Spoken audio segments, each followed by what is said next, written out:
evening and welcome to Freedom is a Constant Struggle with your host Kilu Nyasha and board opping is Andrew Montoya. Today we're going to talk about the crisis in Israeli occupied Palestine and my guests are Sharif Zakout and Yahya Mustafa. Sharif is the youth coordinator at the Arab Resource and Organizing Center, a member of the Palestinian Youth Movement, a grad student at San Francisco State, and a local artist. His love for his culture and community drives him to inspire and create work that relates to his people's struggles. He loves his work with his youth in creating new means for solidarity among other communities of color. Long live international solidarity. And Yahya Mustafa is a 17-year-old student at Mission High. Born in Egypt, he has lived in the Bay Area for the past few years and is an active member of AYO, the Arab Resource Organizing Center, youth program Arab Youth Organizing, as well as a leader in his school's Silk Road Dapke group? Dapke. How do you say that? Dapke. Dapke. Yeah. Dapke? Okay, I'm close. Yeah, you got it. Well, welcome both of you to Thank you. Freedom is a Constant Struggle. It's a pleasure to have you back. Yeah. And Sharif, and it's a pleasure to meet you for the Thank first time, Yahya. Thanks. So thank you for joining us. And we can get right to the critical subject that we're dealing with, which is the Israel's new, well, not new policies, but it's escalating brutality in Jerusalem. So, Sharif, I'll start with you. Yeah. So thank you for having us, Kilu. Really a pleasure to be back. As we've seen kind of over this past month, there's been an escalation of violence, escalation of security forces coming from the state of Israel against the Palestinian people. What we've been seeing is stabbings, shootings, and systemic violence that's been perpetuated against Palestinian people on and on again. And unfortunately, what we're seeing now with this escalation of violence isn't anything new. We've seen this in the past, and this is something that we see as a direct result of colonial occupation. I mean, these are people who are resisting. These are people living under really stressful conditions, conditions that literally can take away their life at any moment. And so, of course, when you're living under such stressful conditions within apartheid Israel, then violence is going to happen. And this has been happening. People have been resisting, and the state of Israel isn't all of a sudden just attacking Palestinian folks. This has been going on. It's just been an escalation in this recent time. And so, yeah, what we're seeing is kind of, all of this resurfacing again. We see the state of Israel using words that really minimize the Palestinian resistance and often try to frame this conflict as equal-sided, which it clearly isn't. You clearly have an oppressive colonial state acting against the indigenous population, which is the Palestinian people. Right, and let's backpedal a little bit and talk about the fact that Israel took over the land of Palestine and I don't like the term ethnically cleansed, but quote unquote ethnically cleansed the Arabs and or Palestinians from their land, and so there's something like 300,000 in the Arab diaspora or Palestinian diaspora now, right? And so, and then again, and that was bad enough. But then in '67, they took even more land. And Right. They took the Golan Heights from Syria, and they took what else? Yeah, they have parts of Syria. They also took Al-Aqsa, which we know as Jerusalem, which is where a lot of the escalation of violence is happening. And interestingly enough, we learned today actually that President Truman was the first official U.S. president or president in general to actually recognize the state of Israel as it was created. So the United States has had a long history in its alliance with the state of Israel. Exactly, and then again, just last year, there was the siege of Gaza that left 2,200 Palestinians dead, including 500 children. Oh, that was a couple of years ago. I'm sorry. Well, and so this is kind of what we've been seeing every few years, just kind of this onslaught against Palestinian people.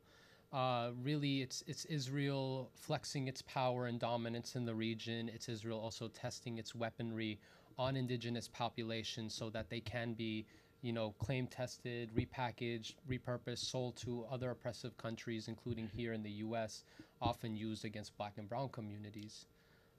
And a lot of what we've seen recently, especially from last year's assault, is there's been a growing movement for solidarity. There's been a growing movement for solidarity among Palestinian groups as well as different communities of color also facing very unique but similar systems of state violence and repression. Exactly. And I want to bring Yahya in and talk about your experience in Egypt and when you came to the United States and what that whole transition was like for you. Well, for me, like, since I came here, like, at first I was into politics and stuff, but then after, like, I saw what's going on in the Middle East and, like, growing up here, like, it makes it kind of, like, like, I see the world from, like, a different eye, from different perspective. And, like, it's kind of, like, not hard or difficult, but, like, I don't know how to say, but, like, it was kind of, like, weird for me, like, going back home and coming here and, like, people have, like, all different knowledge from, like, what's going on, like, in Palestine and, like, like, even living here, like, when I came here, it was, like, oh, like, I'm gonna have, like, a good life at the U.S. and stuff. But, like, actually, like, what's happening back, like, in the Middle East and especially in Palestine, we can see it happening here, like, what's going on in Ferguson, like, still, it's, like, Yes. like, everything is connecting. Like, we're not gonna have, like, better lives here. Because what's going on there, it's like the U.S. government is involved in everything going on, like, in Palestine and everywhere. So it's almost the same. Did you live in Palestine? No, I'm saying, like, what's going on, like, the whole Arab world, like Palestine, Egypt, yes, everywhere. I know. I was just curious. Yeah, it's, like, just everywhere, it's almost the same. Right. Oh, absolutely. Oh, yeah. Brutality and murder is Yep. It's all is the same, and oppression and racism. And Yep. the white supremacist racism of Israel is a reflection of the white supremacist racism of the United States.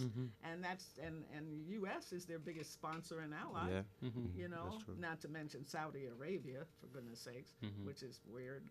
But okay, so let's maybe go to a film clip that we selected with your help earlier.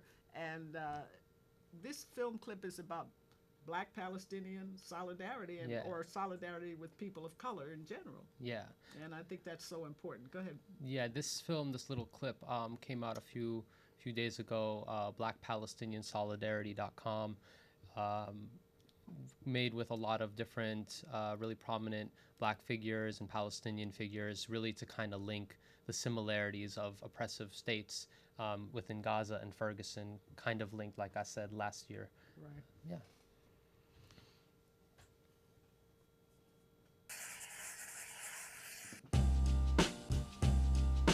What do Gaza and Ferguson have to do with one another?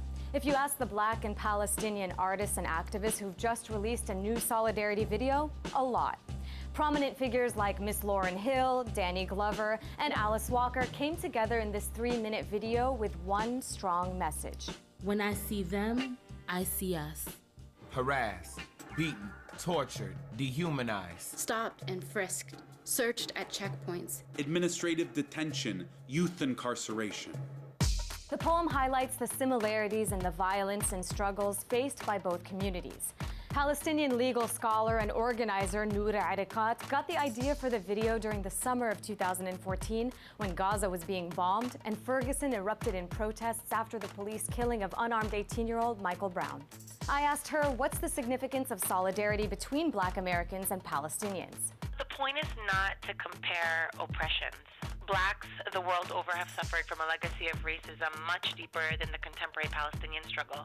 But the point here is that solidarity is a political decision on how to resist and how to survive in our respective fights for freedom.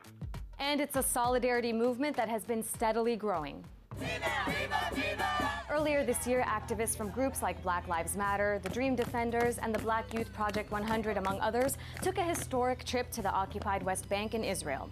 The purpose of the trip was for young black leaders to connect with Palestinians living under Israeli military occupation. So what are the parallels the two communities find in common? Here's what Detroit-based writer and activist Christian Davis Bailey, who co-wrote the poem in the video, told me. One of the biggest parallels I see between black and Palestinian people is that we're each fighting really large systems of racism, militarized control, and state control. And we also see that violence against us is justified at the same time that our protests are criminalized or demonized. And one of the on-the-ground campaigns between Black and Palestinian solidarity groups targets G4S, a British security company that provides technology for American and Israeli prisons. Already, they've seen major institutions like the Bill and Melinda Gates Foundation, the United Methodist Church, and Columbia University divest from G4S. So can joint solidarity campaigns ultimately lead to policy changes?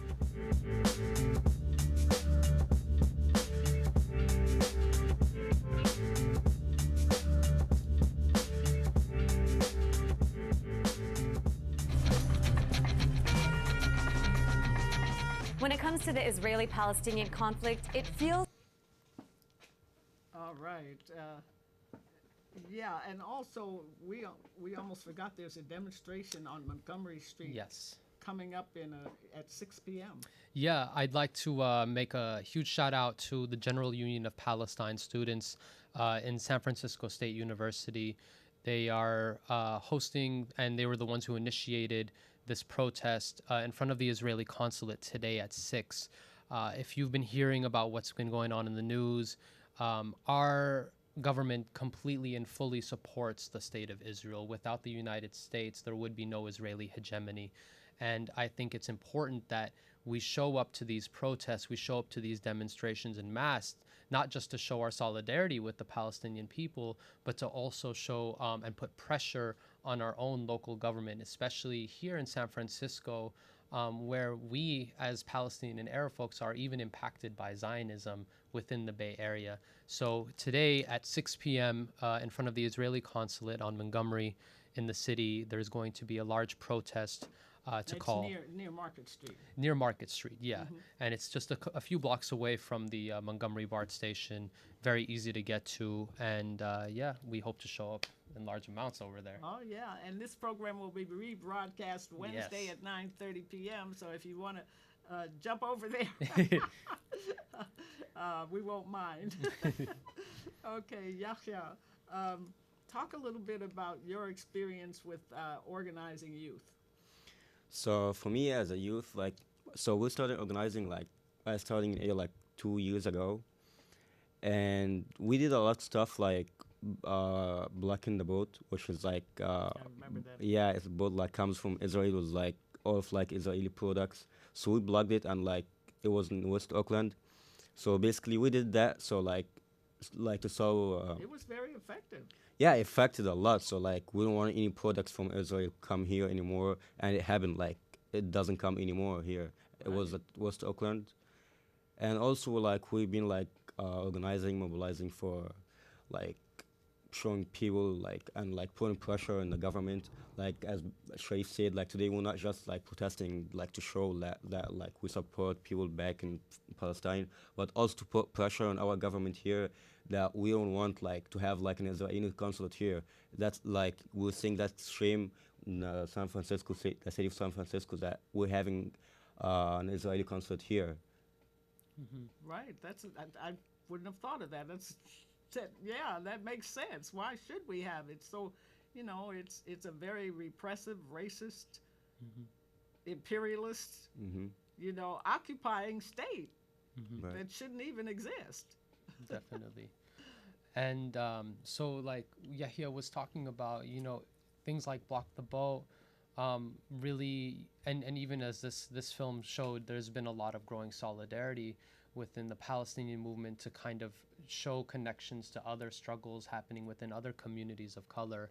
One thing from Block the Boat, we saw that a lot of things that are happening in Palestine as far as testing weapons of mass control, weapons of mass surveillance, those are weapons and technologies that are being tested and developed there. and being used and sold to our police departments here and our yeah. federal departments yeah. here. So there's definitely a connection. And in They're talking, training our police forces too. yeah, definitely. Israel. Some of the work that we've done was around Urban Shield. Right now, Urban Shield, we're a part of a coalition with other different organizations trying to put an end to Urban Shield here in the Bay Area. It's this weapons expo, as well as a training convention where law enforcement from the FBI, CIA, local police, state police, federal, DEA, even ambulance EMTs, where they go and they learn new tactics of what they would call responding, emergency response. But the problem is that they treat every emergency through a military response. So whether that's environmental or whether there are people who are coming up, like in Ferguson, we see these tactics that have been tested in Palestine used here in America, where we have creation of checkpoints, we have these weapons that are clearly being used on Palestinians as well as the Black and brown communities here. And I think what Yahya could talk about is like even when we even try to fight within our own communities here, some of the problems that we have is lack of access within Arab communities and a lot of other communities of color. Recently, we passed Arabic language just in San Francisco, and even just to have language accessible to our communities has been impacted by Zionism. Would you like to talk about that? Yeah, so for the past year, we've been working on language pathway, which is passing and having Arabic in schools here. And literally, like, we had a meeting yesterday because the district, like, they said, we're not allowed as Iraq, like, as our organization, we're not allowed, like, we're not part of, like, the pathways anymore. So, like, yesterday... You're not part of what? We're not part of the language pathway anymore. The language pathway? Yeah. What does that mean? So Language Pathways was this campaign that AROC and the VYDC Vietnamese, a Vietnamese organization, the Tenderloin, kind of put on to pass Arabic language and Vietnamese language through all of SF Unified School District. It was a challenge just to pass that. And then shortly after we passed that, we started coming under a lot of attack. Yahya, can you talk a little bit? Yeah, so basically, like, they said we're not part of it anymore. So, like, we felt that's like, so if you guys don't want us to be part of it, like, who's gonna make the curriculums? Like, we're not gonna trust nobody who in Arab teach, like, kids Arabic. You know what I mean? Like, I'm not gonna trust, let's say, like maybe be like a Zionist person who can, like, teach, like, my little brother Arabic. That would be, it wouldn't be safe and stuff. No, right, I hear you. So yesterday we had a meeting and we were supposed to, like, as youth, to say speech on, like, why we should, like have, like, Arab people, like, making the curriculums, but they didn't let us say anything. They didn't give us time. So we feel like the attacking Who is they us. again? Like the SF district. Yeah, so The San Francisco the school district, district. It's been tough because Zionism affects not just Palestinians or Arabs in our homelands, but as I said, it affects us here. And what Yahya is saying is, like, there has been a very intentional silencing of our communities, even when we're trying to get even the most basic resources. We're just trying to get Arabic language so that our students can actually participate in their educational system as well as their peers. But what we've seen over the summer, after we passed this, we actually were recently attacked by the JCRC, which is a Jewish Zionist community organization that had basically attacked our org and had called us terrorists, had called us anti-Semitic, and had been really pushing to actually remove our name from this process, which Yahya was explaining leaves kind of the question, well, who's going to be creating the curriculums, who's going to be working with our communities, who knows our communities better, but we know our communities. And so it's been this real push, and this is really just how long, like, the Zionist arm really reaches, because often we don't see other communities deal with the same issues that we do when really just trying to get basic access. And so Zionism, what we see as Zionism is we equate that with racism. Of course. Zionism is the belief that, Palestine is the undisputed homeland of the Jewish people. But of course, that creates an exclusionary system for everybody who doesn't identify that way. You create laws that Palestinians have to go through separately. You create, segregationist practices, very systems. Similar to the South Exactly. African apartheid and the Bantustans and the whole nine Right. yards. Definitely. Also, one thing that Yahya was saying, I wanted to address, and that is about the Arab language. This country makes no sense. This educational system makes no sense, because one of the reasons that at least one of the reasons that things are such a mess in the Middle East is they don't have any people who can speak the language to go over there. How do you mediate and dialogue? How can you be diplomatic when you don't speak the language? And so the U.S. is always shooting itself in the foot, because, most of the people in the rest of the world are at least bilingual. And I've met so many quote unquote foreigners who speak multiple languages, and especially Africans. Oh my goodness. Every African I've ever met knows 4 or 5 languages and more. So, but we're so monolinguistic, it's pathetic. And I'm ashamed of myself that I only know one language. I am. So, but the bottom line is we need to be more linguistic. We need to learn other languages and in the process learn about other cultures, and then that would also begin to deal with some of our own stupid prejudices. Definitely.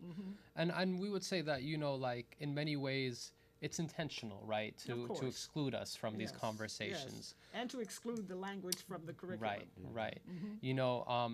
Israel and the state of Israel and the United States have such a long-standing allyship that a lot of the rhetoric used on Palestinians on the ground, when you see these stabbings, one side it's saying, oh, well, when an Israeli stabs a Palestinian, they're saying, oh, well, that's, he was kind of in that state of mind. He deserved it. It's the same thing with when they shoot somebody black, they always, oh, well, he had marijuana in his system. Right. Trying to justify some kind of system of violence. Or he had a record Right. And when a Palestinian commits the same crime, of course, he's labeled as a savage, he's labeled as a terrorist, or he's trying to revenge kill, without even acknowledging the entire history of colonial repression that follows that. And we do the exact same thing here in this country, where we don't acknowledge kind of the reasons why people, especially people of color, have, very real concerns about their living conditions, the way we live here and how we react to that. And so we're really quick to kind of just use similar rhetoric around terrorism, use similar rhetoric around people of color, and you see this happening here and in the state of Israel. So of course, these dynamics don't even just play out internationally, but they play out here with Urban Shield, with our language program, with Block the Boat. And so for us, we really want to make a case in point that this is a colonial state. This is a state that is founded on the destruction of another people's culture, lifestyle, and is continuing to do so. Right. Yeah. You want to add to that? Yeah, like as Sharif said, it's like how is he saying, like if like an Israeli person killing a Palestinian person, oh, it's nothing, but like if it's opposite, he's a terrorist. I mean, like we're being victims. Like if you're a victim, and like you're trying to defend yourself, like you got your land stolen, you're being killed every day. Like what you gotta do? You turn out like you're resisting. Like people resisting everywhere. So it's not calling them, oh, they're terrorists for killing or anything. They're just resisting and trying to like live on their land. Right. They're defending themselves. Yep. And resistance is appropriate when you're under a constant attack. I would like you to kind of paint, both of you, to kind of paint a picture of Gaza. Okay. Now, and also to let people understand here what Palestinian lands have been reduced to. For example, the West Bank and the Gaza Strip, and now East Jerusalem, which you consider your capital. Am I correct? The capital of, or yeah, it's a complicated a little yes, bit there. That's why I want you to kind of break that down. You want to talk about? Wait, I'll talk about Gaza. You want to talk about Egypt, Rafah?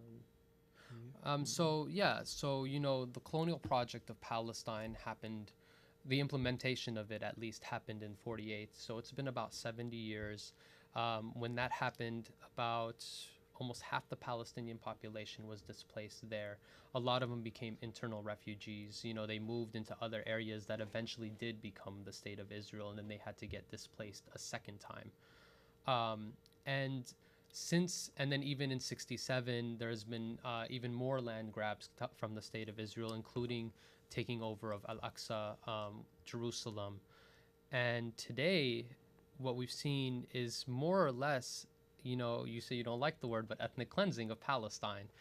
The Gaza Strip and the West Bank and Jerusalem all have different systems of law if you're Palestinian. In Gaza, they have separate IDs, but Gaza is an open-air prison, which means you cannot get in and you cannot get out without the strict, without the strict, basically, you need the permission of the Israeli government to get in and out. And this is not just for Palestinian society, but this is even for medical aid. This is even for resources, for supplies, not just bodies. For visitors, And so right now, what you have in Gaza, especially over the last 10 years, we've had, I think, 3 or 4 attacks on Gaza. It's happened almost every 2 years. There's been a huge attack on Gaza. And people are still trying to rebuild their infrastructure. People are still trying to rebuild their lives. And how many homes were shattered? Tens of thousands. I mean, it's like 100,000 or something.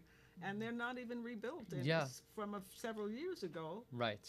And some people were still rebuilding. Call that Operation Cast Lead or something? Yeah, there was Operation Cast Lead. There were several operations, and there were people who from the first assault were still rebuilding by the time the second and third assaults came. Exactly. Building materials are enforced. You can't get proper building materials into Gaza because they would say that Palestinians can makeshift them into weapons. Same thing with medical equipment. Sounds like prison. That's what really, it is. It is in prison, it's an open air prison. Like the prisons here, You can't send in paper clips because they'll make a weapon. Right. Yeah. And you hear this kind of rhetoric from Israeli policymakers saying, we're going to put Gazans on a diet, even literally counting the amount of calories that go into Gaza. So well. And Gaza's a dire situation, especially for the mental condition of the people living there. I mean, if you are 7 years old, you've already seen 3 assaults, in your hometown. That does a lot of damage to, a Palestinian psyche or just a child's psyche. And I think that's, it's tragic, really, and it's continuing, and often they are the ones who are used as testing grounds for these new technologies. And then you have the West Bank on the opposite side, which has been fragmented a lot more over the years. We talk a lot, there's been a lot of rhetoric around, well, what about one state or two state? And since that rhetoric has even come up, there's been an increasing amount of settlements building within the West Bank. And the U.S. rails about it, and somebody in Congress stands up and screams about it. Right. And Netanyahu just goes right on building new settlements. Yep. And and our taxes, and just push. Tell people what happens when a new settlement. Okay, somebody's listening, then they say new settlement. What does that mean? Mm-hmm. Exactly what does it mean? You're in your home. Mm-hmm. You're in West Bank, and you're supposed to be in your own neighborhood. Right. And somebody comes along who's Israeli and decides they want your house. Mm-hmm. What happens? Yeah, and that's actually a very common situation. Literally, settlers, driven by this really bigoted kind of view that they are entitled to this land and that it belongs to them, this sense of superiority, will literally go physically into the houses of Palestinians and say, this is ours now. And what you have is Israeli military who, by law, are supposed to protect Israeli citizens, so oftentimes they'll follow them. And what's interesting is this very much parallels with the United States' history on how we even excluded, the indigenous people here.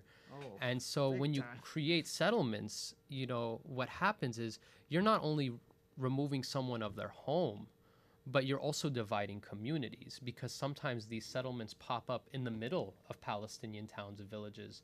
Often, if a Palestinian wants to drive 10 minutes away to get groceries, that might take them 2 hours now because they have to go through checkpoints. They have to either go on separate roads that don't interfere with settlements. If new settlements come up, then, then these checkpoints can open and close, to the will of the Israeli soldiers. Right. And sometimes they may not even meet their destination. Right. This impacts, the economy of Palestine. This impacts the people. This impacts even medical emergencies. We've lost people. We've lost children who were, about to be born because they could not get through checkpoints in time, or could not find the medical assistance they need. Right. And it's a very different situation than in Gaza, but still what you have is control over the movement, control over the bodies of Palestinians, where they are allowed to go, when they are allowed to go there, how they are able to live their lives. And it's clearly a system meant to dominate over another system, another group of people. Absolutely. And then Jerusalem. Jerusalem is also very interesting, and it's kind of a divided city in the sense that the Israeli government is trying to push out the Palestinians from Jerusalem. I, as a Palestinian, if I had been born in Jerusalem, I'd have to prove that I was born there. I'd have to prove that my parents were born there. Whereas if I were Israeli born in Jerusalem, or, then I can have freedom of movement wherever I want. People who fall in love, if you live in Jerusalem and you fall in love with somebody in the West Bank, you are given a choice of either staying separated, or the people in Jerusalem are forced to leave Jerusalem. You cannot bring in people into Jerusalem with new IDs as Palestinians. And this is what, in effect, is really trying to push Palestinians outside of Jerusalem for this area. And we've seen the expansion of this kind of hegemony, just like even on the streets. Jerusalem is getting way more heated. That's where most of the stabbings are happening right now, or the killings. And the key difference that I really want to point out between Israeli society and Palestinian society is that stabbings and shootings that happen from the Israeli side onto Palestinians is completely backed by law. It is state system of repression. I mean, you can talk about the violence on either side, and you can talk about debate whether or not it's right or wrong, but when you really put it down to a framework, is you have state-sponsored violence against a group of people, and their reaction, their resistance to that, it's resistance to colonial occupation. Well, just this latest incident, I think something like 7 Israelis were killed and 32 Palestinians were killed. The odds are always grossly. I mean, what is that? 6 or 7 times the number of Palestinians killed. It's always that way. Only usually the figures are even worse. I mean, for example, in so-called Operation Cast Lead, something like 2,200 Palestinians were killed, including 500 children.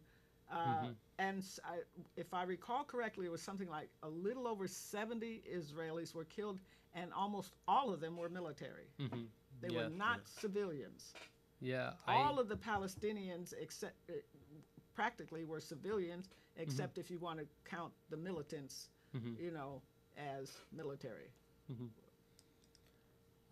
And I think, and that's an interesting thing. I mean, the Israeli army is using so much force. I think it was Norman Finkelstein who said this, that like a third of the Israelis who died may have died under friendly fire, just because of how much force they were using against Palestinian populations.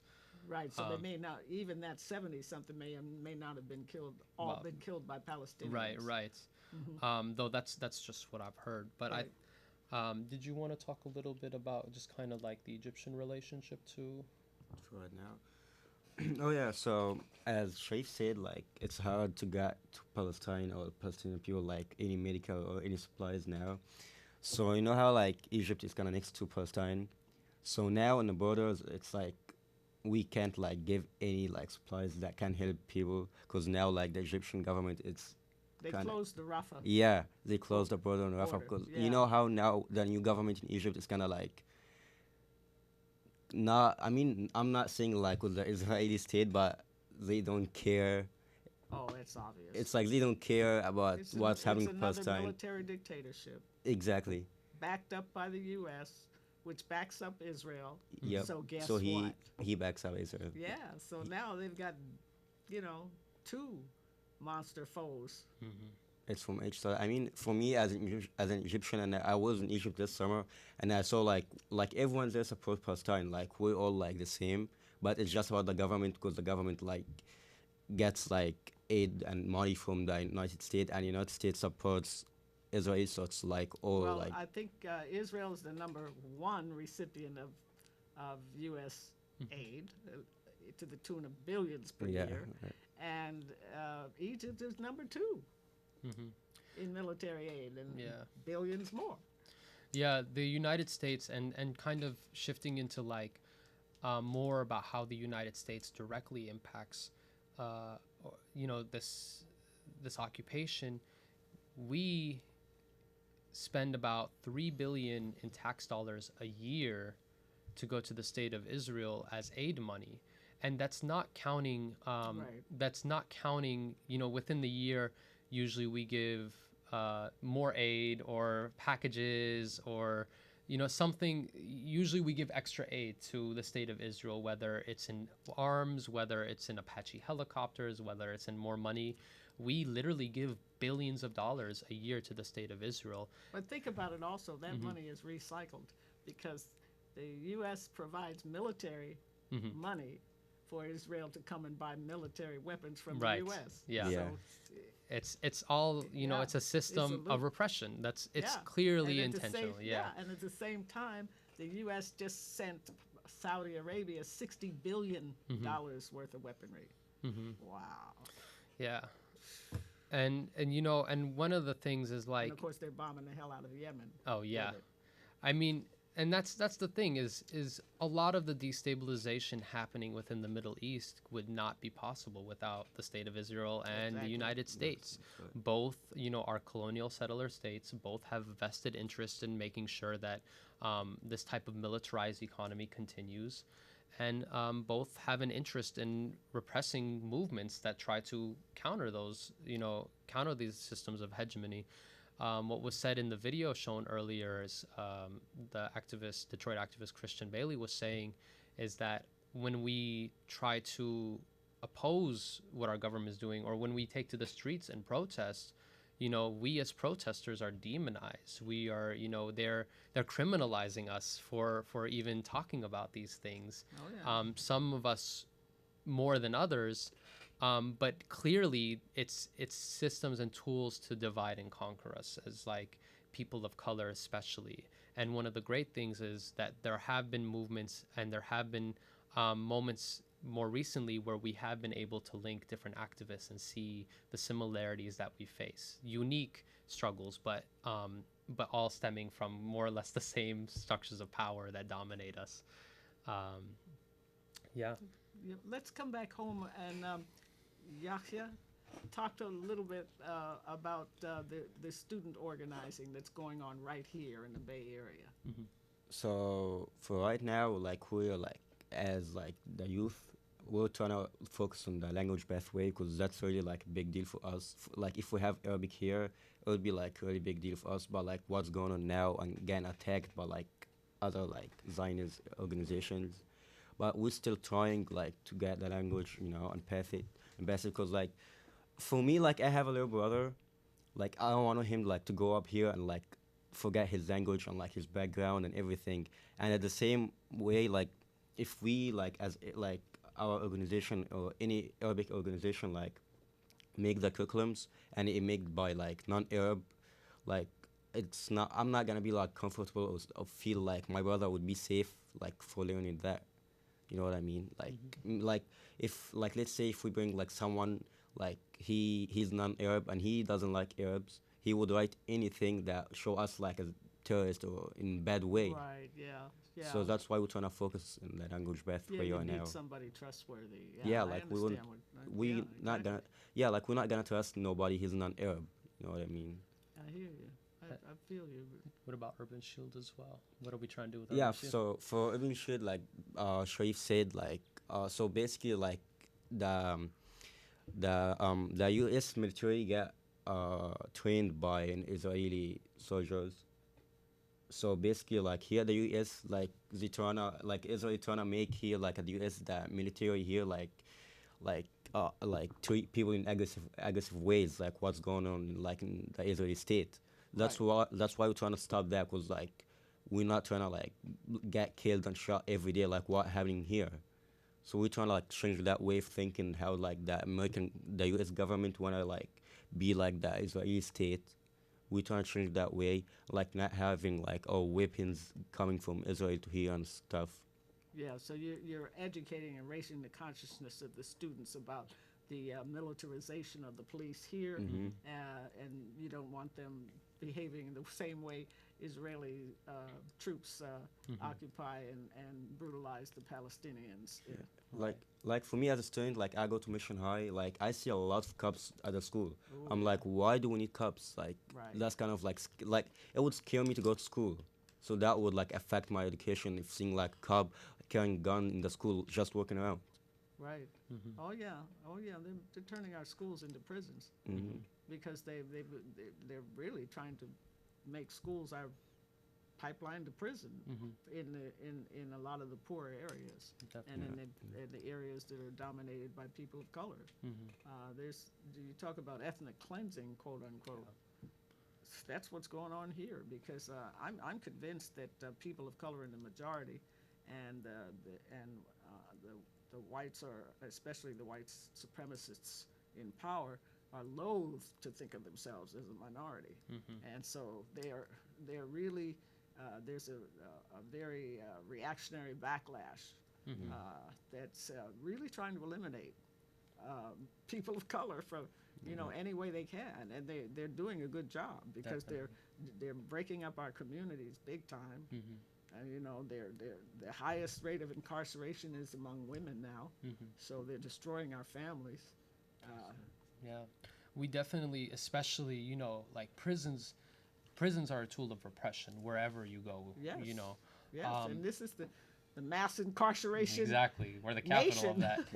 And what we see here, especially in California, to talk about women's prisons, just talking about like overcrowded prisons in general. We see a lot of similarities here. The United States government will very intentionally target organizers, will very intentionally target leaders of specific movements, will target people who are trying to actually make these connections amongst other communities of color to fight this repression. And we're thrown into prison, and right now one of the biggest cases with one of our elders, Rasmia Ode, is become a big, it's been one of a really big case. She's an organizer in Chicago who's been here for over 20 years now, lived here, and she came here and started was an organizer in Palestine with her people, and she had been subject to a lot of physical and mental and sexual abuse within Israeli prisons. Especially around that time. She's an elder, so especially around that time, as they're still kind of creating the Israeli state as we know it today, it was brutal. Almost all people within Palestinian society were put through this legal system. And so when she came here, she had organized a women's group that's still active, and she's a part of the AAAN, the Arab American Action Network in Chicago, a women's group that's over 800 women strong. And about a couple of years ago, I'd like to join them.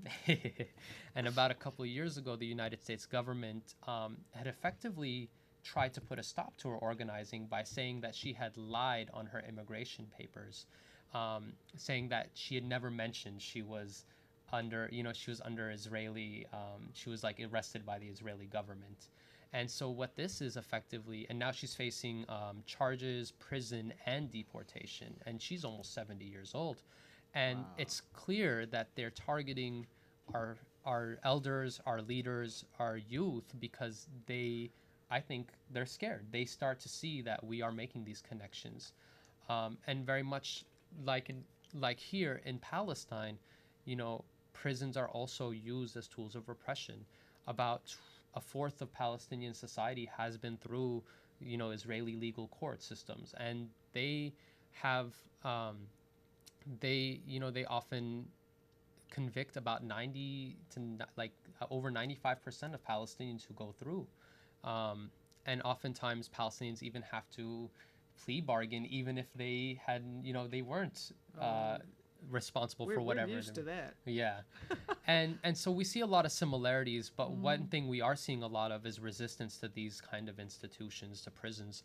Right now, there are a lot of Arab leaders, Palestinian leaders, who are actually going through hunger strike, or trying to gain attention by saying that, like, this is occupation. We will not, submit. We are resisting. It's their own resistance. And as mentioned in the video, G4S has been, a security company that has been very instrumental in kind of shaping the prisons we have here, as well as the prisons in Israel. So there are connections to how prisons are being used strategically against movements. Right. Before we run out of time, let's talk a little bit about the BDS movement. Yes. You want to go for it, Yahya? Okay, so the BDS movement. You want to identify what BDS is first? Oh, I kind of forgot. Boycott, divestment, and sanctions movement. It's been a long time, so It's okay. I know English is your second language. No, it's like it's been a long time, so like I forgot what was BDS and like what we did for it actually. I mean, you can talk about it. Are you sure? Yeah. Okay. So yeah, BDS, boycott, divest, and sanctions, has become one of the more popular movements here in the Bay Area, in the country itself, and all over the world, where we are really trying to hurt the state of Israel where it hurts, which is in their wallets. We are saying that we do not accept occupation of Palestinian people, and effectively we are intentionally not buying Israeli products. We are not trying to spend any more dimes on this oppressive regime.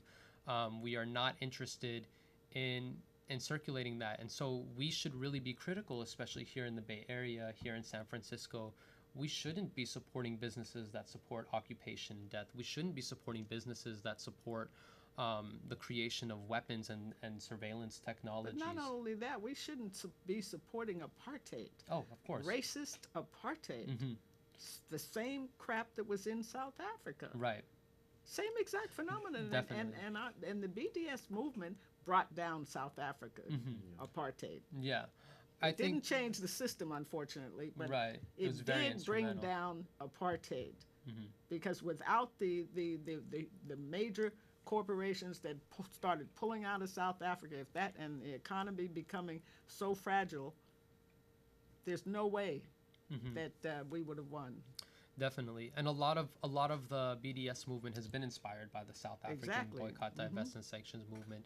We see now, especially in California, where we see a lot of the UCs starting to really engage with divesting from Israeli companies. Colombia did. And I can't think of some of the other ones off the top, but I was surprised that Colombia did. Colombia's been great. There have been a lot of different. There have been a lot of different universities that have been pushing for this.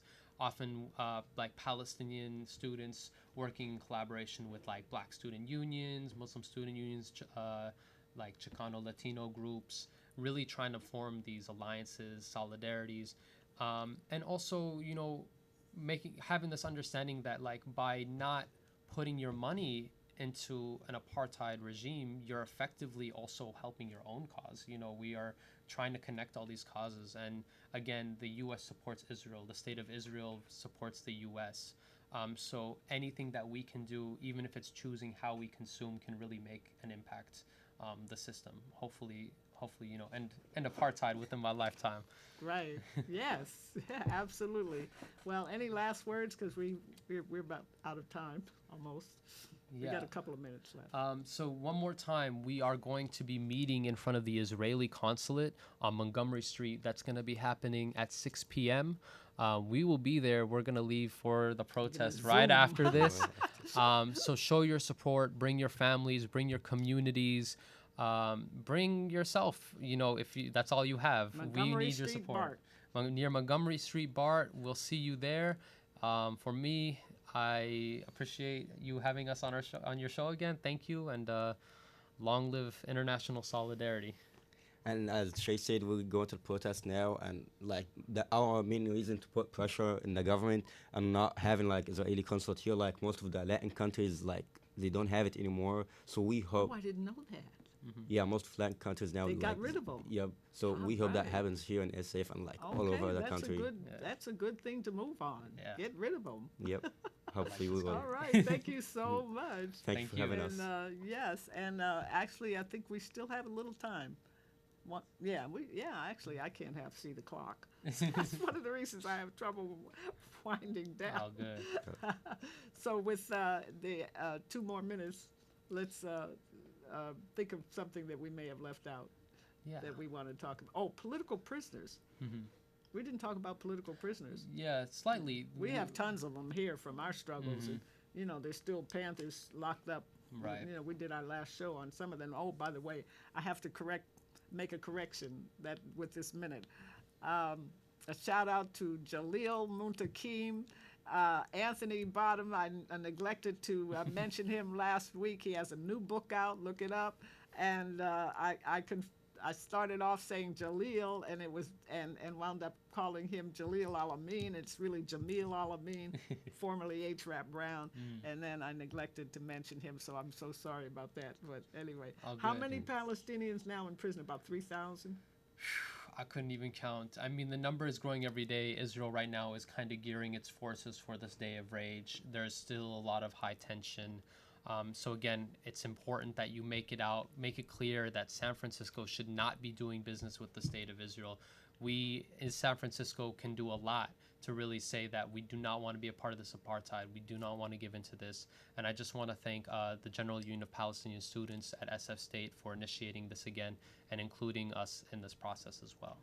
And also remember that all of the candidates, Republican and Democratic, support Israel. Yes. Okay? What you important. do about that is thank you for watching Freedom is a Constant Struggle.